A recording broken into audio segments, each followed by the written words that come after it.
Okay, so I wanted to quickly walk through how to replace this little tab. It may be broken off of your crisper door, just like this one is here, and it fell down into the door there. So first you want to take out the drawer, you just lift up on it and pull it out, and then you can take this out and set it aside along with the other drawers and top piece.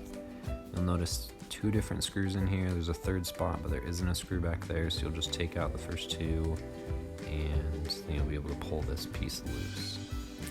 Next you'll want to take out these two other drawers and also take out the glass and railing above this portion, and that will give you access to pull off that left side piece, and you'll be replacing this whole piece.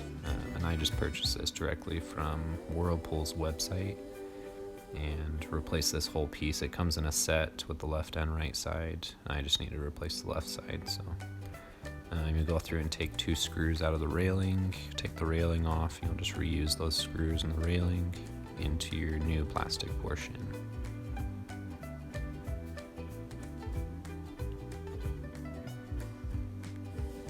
And then real quick, I cleaned up the area where it was. Had a little bit of food and stuff back there, just cleaned that up. And then I popped the tabs back in. Just make sure to be really careful with this and take your time with this so you don't break another tab.